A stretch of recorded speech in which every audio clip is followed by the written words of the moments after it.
Good morning students. Today I am going to teach you Sanskrit subject. तो आज हम chapter number 3 परनिधानम कह standard 9 ये चैप्टर हम आज पढ़ेंगे। परनिधानम कह यानी कि व्हाट इज़ द ग्रेट ट्रेशर। अब ट्रेशर का मतलब क्या होता है? ट्रेशर यानी कि खजाना। ठीक है, तो यहाँ पर सोचा जाए तो खजाना हमारे लिए क्या होता है? तो ओनली फॉर खजाना यानी कि पैसा, अशरफिया या कोई जवाहरात, ऐसा नहीं होता है।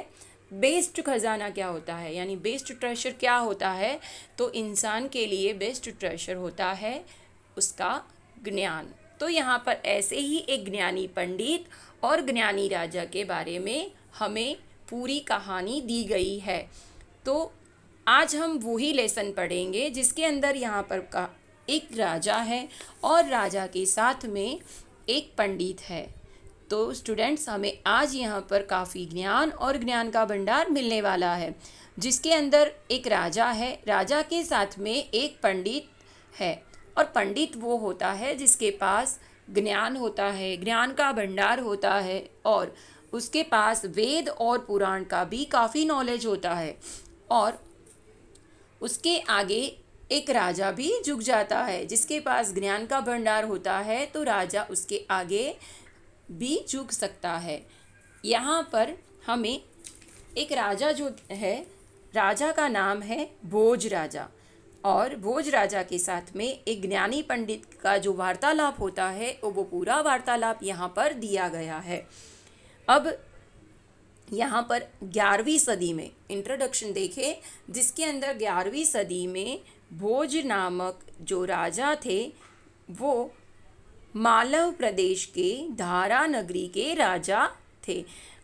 अब हम कह सकते हैं कि जो मालव प्रदेश है वो फ़िलहाल हम उसे मध्य प्रदेश के नाम से जानते हैं, और उसके अंदर धारा नगरी वो हाल भी है। और उन्होंने वो समय के साथ साथ काफ़ी कीर्तियाँ भी प्राप्त की थी। राजा भोज की राज्य व्यवस्था, न्याय करने की कुशलता और विद्वानों के गुणों की परख काफ़ी थी, जिसकी वजह से वह राजा काफ़ी प्रचलित थे, जिनके ऊपर काफ़ी कथाएं भी लिखी गई हैं। और वो कथाएं जो हैं वो भोज प्रबंध नाम के ग्रंथ में लिखी गई है, जिसमें भोज राजा केंद्र में होते हैं और उसके आसपास दूसरे पात्रों को लिया जाता है। और यहाँ पर जो कथा रखी गई है, यहाँ पर राजा भोज आज भी केंद्र में है और उनके सामने एक ज्ञानी पंडित है, और दोनों के बीच में जो ज्ञान के लिए बातचीत होती है या वार्तालाप होता है वो पूरा यहाँ पर ये लेसन में दिया गया है। तो चलो चैप्टर हम स्टार्ट करते हैं, जिसमें चैप्टर है भोज नाम नृपति ही विद्याप्रिय कलाप्रिय प्रजाप्रियश्च आशीत।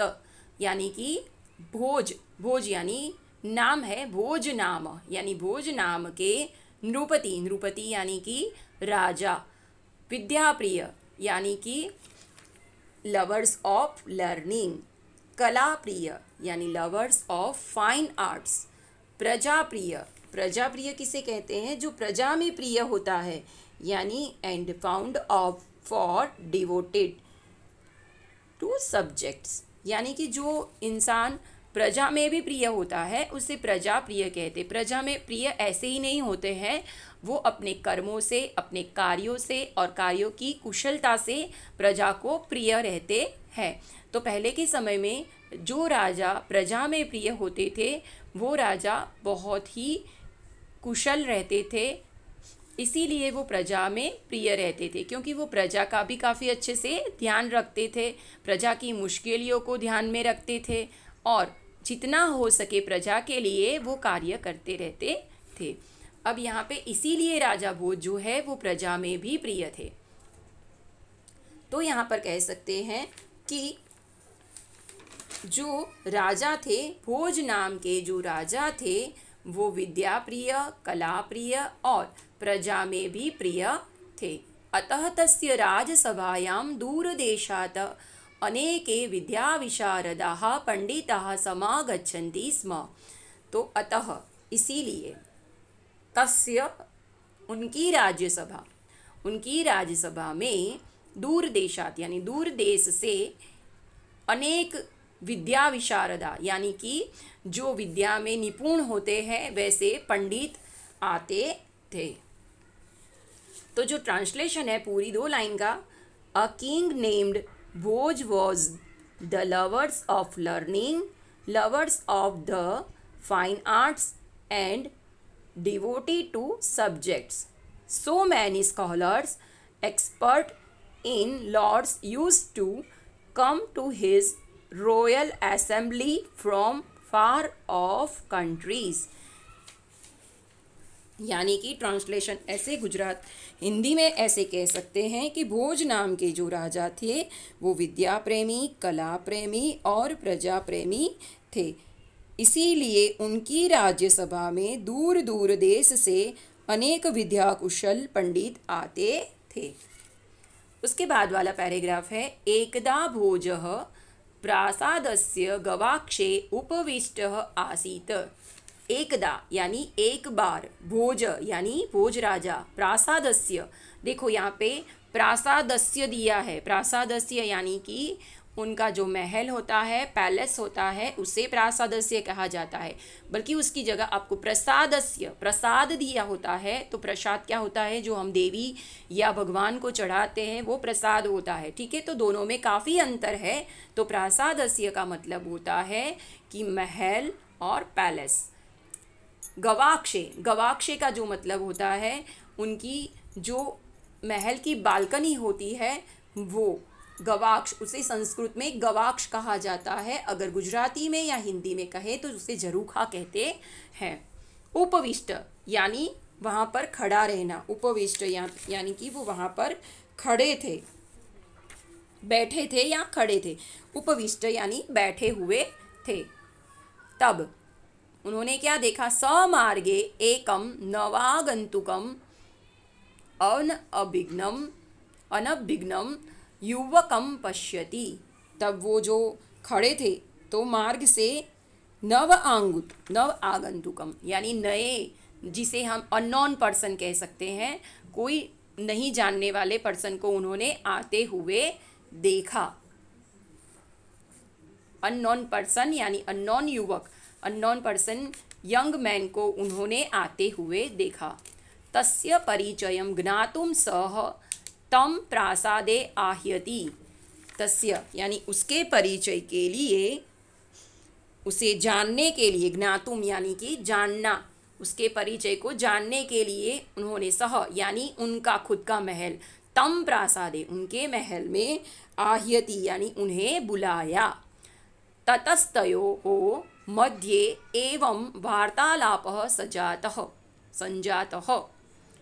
तस्य तयो यानी कि तब, उसके बाद, उसके बाद, तद अपि कह सकते हैं यानी उसके बाद, वार्तालाप, मध्य एवं वार्तालाप संजात, मध्य यानी उसके बाद उन दोनों ने एक दूसरे के साथ जो वार्तालाप किया वो यहाँ पर दिया है। उन दोनों के बीच में वार्तालाप हुआ। जो वार्तालाप आगे है, अभी हम इसका ट्रांसलेशन देख लेंगे। Once Bose was seated in the round window of the palace. He sees a newly arrived unknown young man in the street. He called him into the palace in order to know who he is. Then between the conversation took place in this way. तो यहाँ पर हिंदी में मैं आपको एक बार बता देती हूँ कि एक बार भोज राजा जो थे वो अपने महल के झरूखे में बैठे थे यानी बालकनी में बैठे थे। तो उन्होंने मार्ग से एक अननोन पर्सन युवक यानी अपरिचित युवक को आते हुए देखा। तो उनका परिचय जानने के लिए उन्होंने उन्हें महल में बुलाया और उसके बाद दोनों के बीच में इस प्रकार का वार्तालाप हुआ जो नीचे दिया गया है। तो उसमें वार्तालाप दिया गया है। भोजः भवान कः वर्तते। तो भोज ने कहा भवान क वर्तते। भवान यानी कि आप कौन हो, इसका मतलब होता है आप कौन हो, यानी कि हु आर यू। तो यंग मैन यानी यहाँ पर युवक। अहम घट पंडितः अस्मि। युवक जो होता है, यंग मैन जो होता है, वो कहता है कि मैं घट पंडित हूँ। घट पंडित क्या होता है, किसी को भी जानने का होगा कि घट पंडित क्या होता है। तब युवक ने आंसर दिया कि आई एम घट पंडित।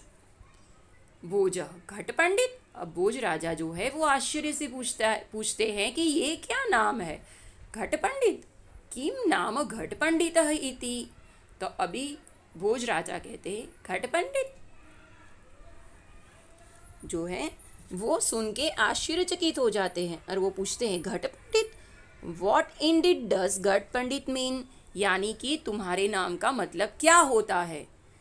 युवक यथाह घटे परिपूर्ण जलम तिष्ठति तथैव मयि परिपूर्ण ज्ञानम वर्तते अतः अहम स्व आत्मानं घट पंडितम मन्ये।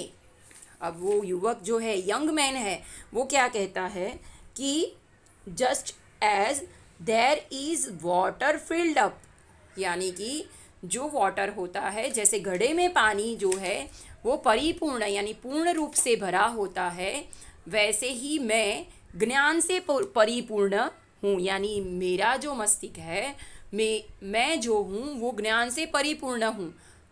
अतः अहम स्व आत्मानं घट पंडितम मन्ये, इसीलिए मैं खुद को घट पंडित मानता हूँ। तो यहाँ पे कहना क्या चाहता है युवक कि जैसे घट के अंदर पानी भरा हुआ होता है तो उसे क्या कहते हैं, जो पानी से पूरा घड़ा भरा होता है, वैसे ही मेरे अंदर जैसे पानी घड़े में फूल भरा होता है, ठीक है, वैसे ही मेरे अंदर ज्ञान जो है वो फूट फूट कर भरा हुआ है, इसीलिए मैं खुद को मैं घट पंडित मानता हूँ। तो यहाँ पर ट्रांसलेशन दिया है कि just as there is water filled up to his brim in the pitchers, in the same way there is full knowledge in me, so I consider myself to the घट पंडित। अब राजा क्या कहते हैं, भोज राजा युवकस्य गर्वपूर्णाम उक्ति श्रुत्वा स्व आत्मानं ततो अप्यधिकं मत्वा अहंकारेण सह। अब जो राजा है उनको क्या होता है, युवक की ये गर्वपूर्ण, देखो यहाँ पर लिखा है गर्वपूर्णाम उक्ति, यानी उसकी अहम से भरी उक्ति, गर्व से पूर्ण उक्ति, वाक्य सुनकर, श्रुत्वा यानी कि उसका ये वाक्य सुनकर उन्हें क्या होता है कि वो खुद उनसे भी ज़्यादा क्या है, नॉलेजेबल है। स्व आत्मानं ततो अप्यधिकम, यानी वो अपने आप को भी उससे ज़्यादा अधिक क्या मानते हैं, ज्ञानी मानते हैं। अतः अहम स्व आत्मानं मत्वा अहंकारेण सह, क्योंकि अगर उसकी गर्वपूर्ण उक्ति सुनकर वो खुद को उनसे भी यानी पंडित से भी ज़्यादा ज्ञानी मानकर अहंकार से बोल रहे हैं, यदि त्वं घटः असि तर्हि अहम मुदघरत्वेन वर्ते, यानी कि अगर तुम घट पंडित यानी तुम घड़ा हो तो मैं मुदगर हूँ। मुदगर जो होता है, तो मुदगर होना यानी वो घड़े को फोड़ सकता है। अगर तुम पंडित हो, घट पंडित हो कि तुम्हारे पास इतना सारा नॉलेज है, तो राजा को क्या हुआ कि अगर ये अपने आप को इतना सारा नॉलेजेबल पर्सन मानता है तो क्या मैं उससे थोड़ी ना कम हूँ। तो राजा ने भी उस अहंकार के साथ बोल दिया कि अगर तुम घट पंडित हो तो मैं उसे तोड़ने वाला मुदग्गर हूँ। मुदगर तो वो क्या होता है, मुदगर क्या होता है कि लकड़े का जो होता है ना, जिससे हम कपड़े धोते हैं, वैसे ही अगर देखा जाए कि वो काफ़ी क्या कहते हैं उसे, अखाड़े में यूज़ होने वाला होता है मुदगर, जो आपको ड्राइंग में भी पीछे दिया होगा बुक के। तो वो व्यायाम करते हैं, पीटी में हम उसे यूज़ करते हैं, या कसरत करने के लिए उसे यूज़ कर सकते हैं। तो वो ऐसा साधन होता है जिसे मुदगर कहते हैं। तो उन्होंने कहा कि अगर आप घट हो तो मैं घट को फोड़ने वाला, तोड़ने वाला मैं मुदगर हूँ। तो मुदगर जो है वो अपने प्रहार से घड़े का नाश कर देता है। तो यहाँ पर देखो कहा है कि अहम मुदगरत्वेन वर्ते, यानी कि मैं, अगर तुम गढ़े हो या घट पंडित हो तो मैं उसे तोड़ने वाला मुदगर हूँ। स्वकीयेन प्रहारेण घटम विनाशयति, तो फिर मैं खुद उस पर प्रहार करके घट को तोड़ सकता हूँ, उसका विनाश कर सकता हूँ। अहम अपि घट रूपम भवंतम विनाशयामी, यानी कि तो फिर मैं भी आपके घड़ रूपी यानी घट रूपी जो है उसे मैं विनाश कर सकता हूँ। अब युवक की बारी आई। तो यहाँ पर जो राजा ने कहा वो उसका ट्रांसलेशन भी हम देख लेते हैं। तो राजा ने यहाँ पर क्या कहा कि अगर तुम क्या हो, घट हो, तो मैं उसे तोड़ने वाला मुदगर हूँ। तो Bhoj Raja, listening to the proud speech of the young man and thinking himself to be better than him proudly, if you are pitcher I am hammer, the hammer breaks the pitchers by its one stroke, I will also destroy you like a pitcher. अब young man की बारी आई। तो young man क्या कहता है, यदि भवान मुदगरत्वेन वर्तीयस्यते तर्हि अहम अग्नि ही भवामि। अगर तुम मुदगर हो यानी तुम जो हैमर हो, तो वो क्या है, अग्नि, वो खुद को अग्नि बता रहा है। दहन कर्मा अग्नि भूत्वा मुदगरम भस्म करिष्यामि, अगर तुम अग्नि होकर उसे तोड़ दोगे, किसे, घट को, तो मैं भी कुछ कम नहीं हूँ। तो युवक भी कहता है कि फिर मैं अग्नि बन जाऊंगा, और दहन कर्मा, मैं अग्नि से मुदगर को जलाकर भस्म कर दूंगा। यानी कि यंग मैन जो है वो कहता है, if you are like a hammer I will become fire, becoming fire which does the work of burning, I will reduce the hammer to ash. अब जो है यहाँ पर हम ये आगे का लेसन जो है नेक्स्ट टाइम देखेंगे। तो स्टूडेंट्स इसे एक बार अच्छे से पढ़ लेना, ठीक है। बाय।